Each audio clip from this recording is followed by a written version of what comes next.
The Toyota Tundra hasn't seen a complete redesign since the Bush administration. So when Toyota announced the all-new Tundra, they changed just about everything that they could. So today I'm going to go over some of the biggest changes and highlights for the new 2022 Tundra. Up front, the Tundra gets standard LED headlights, and since the Tundra is available in a plethora of trims, you can get this thing in just about any flavor that you'd like. And I'll familiarize you with the trims real quick too.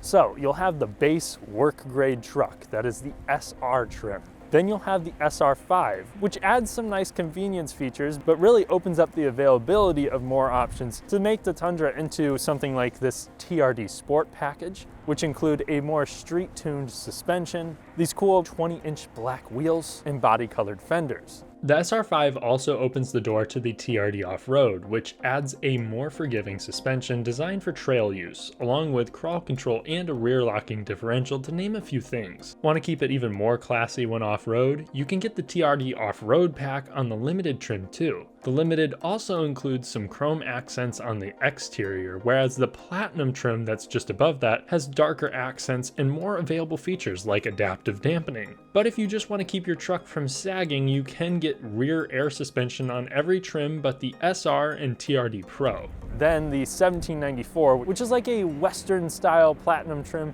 that also allows you to get the TRD Off-Road. And then on top of that, you have the extremely rugged TRD Pro with its built-in light bar, 2.5-inch Fox internal bypass shocks with a reservoir in the back, and the availability of this screaming red interior. And then you'll have the capstone trim that sits on top of everything. The capstone will even have an electronic side step that drops down on each side, along with an electronic bed step as standard. Some of my favorite touches come with the headlights. So available on the Limited trim is a daytime running light that takes the form of this chrome piece here, and then so long as you get the SR5, you have the cool integrated fog lights in the grille. Hands down, the biggest change to the Tundra comes in the form of the powertrain. So the old 5.7 liter V8 is no longer, and they also ditched the 6-speed automatic transmission. New is a 3.5 liter twin turbo V6 and a 10-speed automatic.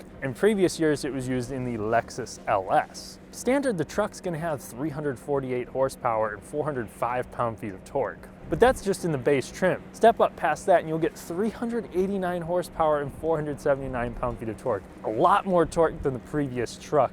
Plus, it gets 5 miles per gallon better than the 5.7 liter, pretty much across the board. Plus, if you want more power and better efficiency, which we don't know the exact numbers yet, you can get the iForce Max powertrain, which basically adds a hybrid system sandwiched between the engine and the transmission that allows this thing to make 437 horsepower and 583 pound-feet of torque.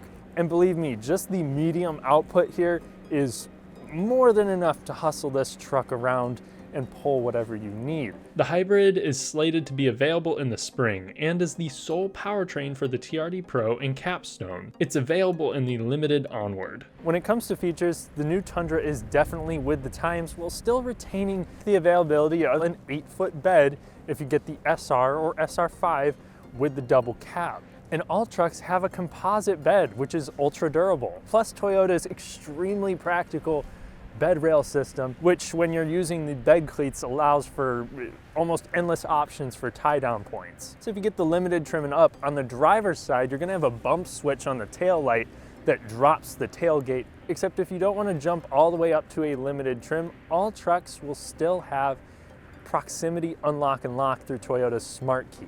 Beyond tech, the new TNGA-F platform that underpins the Tundra has brought along a new coil and multi-link rear suspension that is superior to the old leaf spring setup. The result is a truck that is far more poised on the road. The new Tundra is a little more friendly to the tarmac too, with a weight savings of about 200 pounds. And all have an acoustic windshield, making it the most serene Tundra yet, with the capstone using all acoustic glass. On the inside of the Tundra, you have an all-new design language with much more premium materials, even including on like the door sills beneath the window. The attention to detail here is good, with plenty of storage in various sizes around the cabin, Plus, if you get the limited trim, you even get an improvement of materials from here. You will also have the availability now of a completely digital gauge cluster, but you can still go analog if you'd like. So you have an 8-inch touchscreen here as standard with wireless Apple CarPlay and Android Auto on all trims. Limited buyers and up will get a 14-inch screen, but both provide snappy response and a good resolution. All trucks will have a center console, there's no bench seat option, and every trim except for the SR will have an available soft text seating or leather. Additionally, I like the cool red accents that you can get with the TRD Sport, TRD Off-Road, and TRD Pro. Sitting in the back seat of the Tundra, I am 6'3" and I have more than enough space. Plus, if you're wondering, the power rear glass still moves vertically down like the rest of the windows, and that comes standard only on the Crew Max versions of the Tundra. Also standard with the Crew Max is rear seat vents. Plus, all Tundras will have a really good amount of under-seat storage back here. If you have any more questions on the truck or would like to know about getting a Tundra of your own, Royal South Toyota in Bloomington, Indiana would be more than happy to help. Thanks for watching.